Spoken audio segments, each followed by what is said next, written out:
Hello et bienvenue sur ma chaîne. Vous en rêvez, vous en parlez autour de vous, vous suivez plusieurs podcasts, vous avez des papiers un peu partout, chez vous, au bureau, vous suivez les actualités, tout ça pour le retour en Afrique. Et puis finalement aujourd'hui vous avez dit ça y est, je rentre dans 2 ans, vous avez fixé le date et les prix, c'est bon, rendez-vous avec votre avenir, c'est fait. Maintenant la question c'est comment est-ce qu'on s'organise entre maintenant et dans 2 ans. Ne quittez pas, on en parle tout de suite.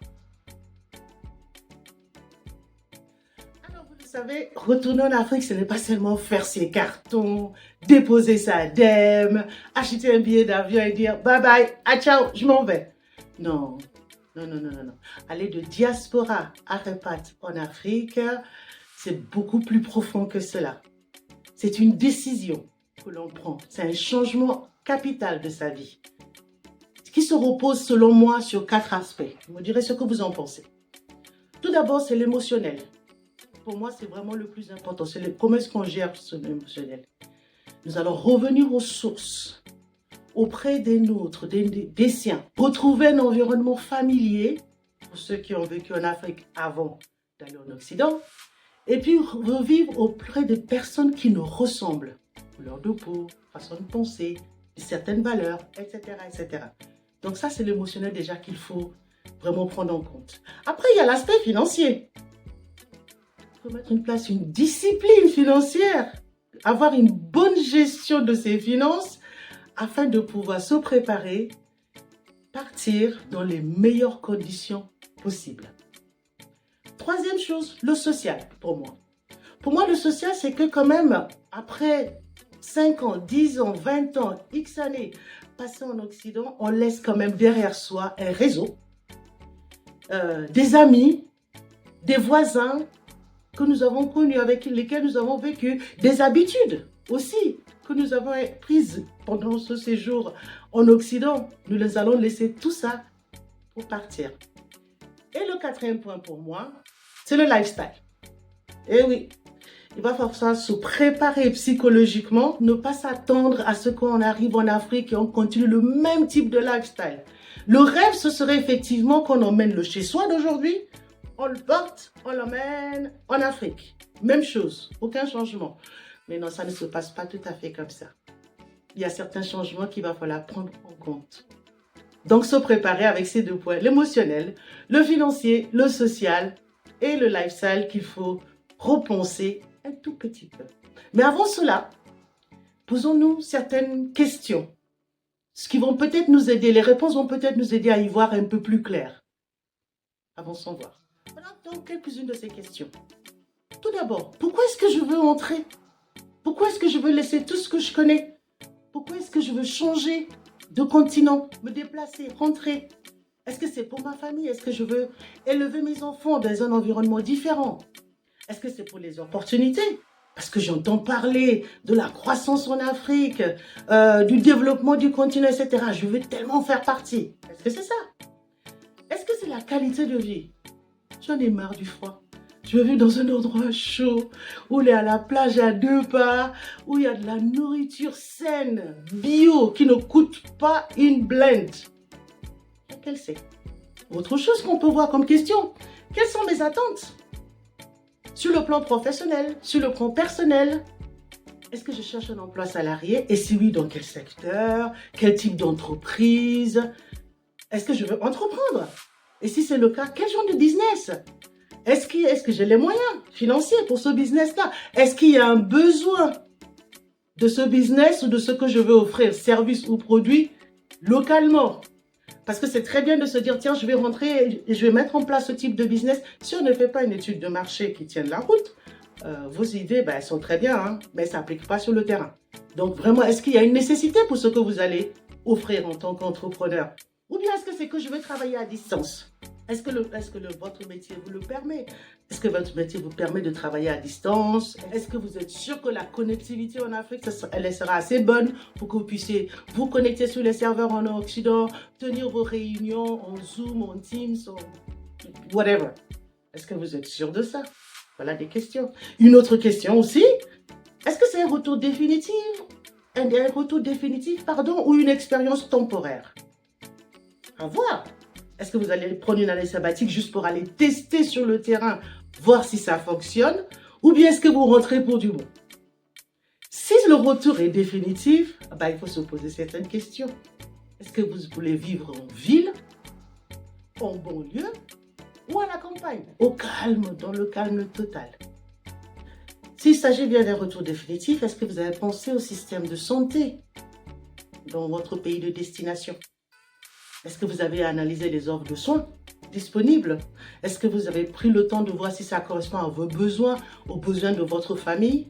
Si vous rentrez en famille, par exemple. Et si vous rentrez en famille, quid de l'éducation des enfants? Quel type d'école? Est-ce que vous souhaiterez elle intègre? Quel type de scolarité est-ce que vous voyez? Vous dites qu'il faut impérativement que ce soit un établissement qui leur permette de suivre le même cursus. Ou bien est-ce que vous êtes un peu plus flexible sur la chose? Bien sûr, le plus important, c'est que les enfants puissent continuer leur scolarité sans perturbation, ou au moins la plus petite perturbation possible. Vraiment, il faut que ça se passe de manière très zen. Je vais faire une sorte de reality check, comme on dit, c'est-à-dire remettre quand même des choses, rappeler quelque chose d'important, selon moi. Vous êtes prêt à partir, vous êtes motivé, vous êtes excité, ça y est, c'est tout bon pour vous, vous en avez discuté avec votre conjoint, conjointe, d'accord, les enfants sont tout pour, c'est parfait. Mais attention, tout le monde ne comprendra pas votre envie de rentrer. Votre famille, qui est restée en Afrique par exemple, pourra ne pas comprendre pourquoi vous voulez rentrer. Alors qu'il y a encore jusqu'à aujourd'hui des personnes en Afrique qui font tout pour aller en Occident. Donc, le fait que vous soyez prêt à faire le chemin inverse, pour certaines personnes, c'est difficile à comprendre. Donc, c'est juste pour vous dire que vous allez apprendre à être patient, à être pédagogue, même essayer d'expliquer calmement, avec aucune garantie, bien sûr, qu'on vous comprenne, mais au moins, voilà, soyez prêts à expliquer, soyez prêts à entendre et à comprendre que oui, ça peut surprendre certaines personnes, ça peut, voilà, voire même peut-être les inquiéter et tout ça. Mais que bon, vous avez pris votre décision, vous savez pourquoi vous avez pris cette décision, vous rentrez en toute assurance. Maintenant donc à nos propres propos pour cette vidéo. Ça y est, vous avez des réponses, quelques réponses, vous voyez à peu près pourquoi vous voulez faire ce que vous faites, comment vous voyez les choses par rapport à la famille, etc., etc. C'est très bien. Maintenant, il faut commencer à structurer votre projet. Oui, effectivement, c'est dans 2 ans. Votre départ est prévu dans 2 ans. Mais il faut quand même commencer à préparer certaines choses maintenant. Et là, nous allons aborder les finances. Je souhaite vraiment commencer par les finances. Alors, d'abord faire le bilan de vos dettes. Nous vivons en Occident, nous savons comment ça se passe. Faire le bilan de ces dettes. Alors, quand je parle dettes, c'est les prêts immobiliers, prêts de consommation, pour la voiture, si vous avez une hypothèque, les dettes revolving, il y en a aussi, les découvertes bancaires, etc. Toutes vos dettes. Faites-vous un fichier, vous prenez un cahier, tout simplement, vous notez, vous devez tant. Voici le calendrier de remboursement, voici la dernière date, voici les montants. Comme ça vous permettra de voir est-ce que vous pouvez renégocier certaines dettes, soit pour les payer plus tôt, soit pour les échelonner sur les 2 ans. Ça permet vraiment d'avoir une visibilité. Donc, première chose, faire le bilan de ses dettes. Deuxième chose, booster son épargne. Vous avez sûrement votre épargne déjà en place et c'est très bien. Cependant, pour que vous ayez quand même une enveloppe un peu plus conséquente pour votre séjour, alors, d'aucuns diraient qu'il faut 6 mois à peu près de réserve d'argent. Moi, j'irais même jusqu'à dire 1 an. Surtout si vous êtes en famille, je vous recommande, c'est juste un conseil, à vous de voir, 1 an, c'est pas mal. Comme ça, vous êtes vraiment tranquille. Et au pire, si vous ne l'utilisez pas, vous allez l'investir, faire autre chose avec. Mais au moins, partez avec 6 mois minimum, 1 an, confortablement, de réserve d'argent. Pour faire ça, je me dis, on va prendre un exemple tout simple. Vivez en Occident, vous avez sûrement mis en place déjà un prélèvement automatique qui va de votre compte courant à votre compte d'épargne. Un prélèvement mensuel que vous ne voyez même pas, que vous ne regardez pas, qui se fait tout seul automatiquement. C'est très bien. Disons par exemple que vous faites un virement de 100 € tous les mois, de votre compte courant à votre compte d'épargne. D'accord? Et que là, vous vous dites, bon, je rentre en Afrique dans 2 ans. peut-être qu'il sera intéressant d'ajouter un petit quelque chose sur ces 100 euros. Par exemple, vous pouvez ajouter 20 euros, 30 euros, que sais-je, peut-être 50. On va partir sur 50 euros. Donc, au lieu de faire un virement mensuel de 100 euros chaque mois de votre compte courant à votre compte d'épargne, vous pouvez par exemple augmenter pour que ce soit 150 euros. Ça arrive à augmenter un tout petit peu l'épargne que vous faites, que vous avez mis en place de manière automatique, ben ça vous fera un petit peu plus 2 ans après. Et puis un autre dernier aspect sur le fait d'organiser ses finances, c'est voir la possibilité d'ouvrir un compte bancaire localement dans votre pays de destination et commencer à y envoyer de petites sommes tous les mois. Bon, attention quand même aux taux de transfert et commissions bancaires, etc. Rapprochez-vous de votre banquier, posez la question, bien renseignez-vous sur leur site pour être sûr vraiment que ça ne va pas vous coûter plus en commission et en frais bancaires d'envoyer de l'argent qu'autre chose. Donc, renseignez-vous là-dessus. Mais sinon, c'est une idée. Donc, ouvrez un compte bancaire. Si vous avez déjà choisi le pays de destination, vous pouvez vous rapprocher des banques sur place, essayer de voir les conditions et faire un choix.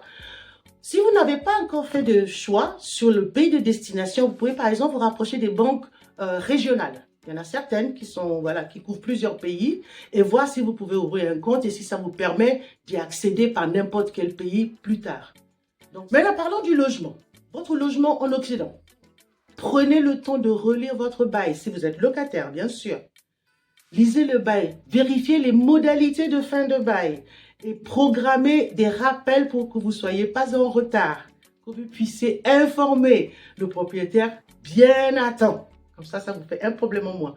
Moi, je vous préconiserai de mettre dans votre calendrier des rappels J-3 mois, J-2 mois, J-1. Calendrier électronique, hein, vous pouvez programmer jusqu'en 2027, 28, il n'y a pas de souci. Bon, après, ne perdez pas votre téléphone. Sinon, vous perdez tout. Donc, on revient à la bonne méthode. Prenez un cahier, prenez un classeur et faites-vous des fiches là-dedans et vous notez tout. Enfin bref, donc, relire son bail, vérifier les modalités de fin de bail et vraiment se préparer pour ça. Si vous êtes propriétaire, il n'est pas trop tôt. Maintenant, il n'est vraiment pas trop tôt de vous rapprocher des agences immobilières, leur expliquer votre projet que vous souhaitez soit vendre, soit mettre en location, à vous de voir, et commencer à discuter avec ces agences-là pour voir qu'est-ce qu'elles peuvent vous proposer, quel serait le meilleur moment par rapport à la localisation de votre bien. 2 ans passent vite, chers amis. 2 ans passent vite. N'attendez pas 6 mois avant votre départ pour aller voir les agences immobilières en disant « ça y est, c'est bon, je veux vendre ma maison ou bien je vais mettre en location ». Avec le risque que vous vous retrouvez avec votre bien immobilier sur les bras. Personne ne va acheter, personne ne va louer. Commencez très tôt à vous préparer, à vous renseigner, à contacter. C'est toujours bien. Comme ça, vous avez au moins les infos bien en amont. Concernant votre ville de destination, le pays où vous rentrez en Afrique, commencez à vous renseigner aussi sur les quartiers. Sur les quartiers, sur les loyers. Facebook est très bien, je vous le recommande. Dans Facebook, il y a souvent des pages expat quelque chose. Expat Lomé, expat Abidjan, expat... Voilà, essayez de faire des recherches avec le mot expat. Vous allez trouver plein de pages expat dans plusieurs villes africaines. Suivez les discussions, ce sont de vraies pépites. Vous allez apprendre beaucoup sur les villes qui vous intéressent. Apprendre combien coûte le loyer, à quoi s'attendre par rapport au trafic, à quoi s'attendre par rapport à la scolarité, etc. Donc, c'est le bon moment de commencer à suivre toutes ces discussions. Ça ne sera que nourrir ce que vous savez déjà ou ce que vous avez appris par ailleurs. Donc, je vous le recommande vivement. Maintenant, l'autre aspect, c'est maintenant qu'il faut commencer à construire son avenir professionnel ou entrepreneurial au pays. Oui, nous sommes à échéance J-2 ans. C'est vrai. C'est aujourd'hui, c'est maintenant qu'il faut commencer à suivre l'actualité du marché de l'emploi en Afrique si vous souhaitez entrer dans le salariat. Si vous avez accès aux chaînes de télévision africaines, suivez les news. C'est très important, vous allez apprendre beaucoup de choses. Sinon, vous pouvez aussi vous inscrire sur les newsletters des journaux et des médias africains qui sont sur la toile. Vous inscrivez aux newsletters, souvent ils vous font des condensés sur les news en Afrique, qu'est-ce qui s'est passé, où ça s'est passé. Et encore mieux, si vous avez déjà votre pays de destination, ben vous ciblez ce pays spécifiquement et vous aurez toutes les informations qu'il faut. Donc, suivre le marché en Afrique.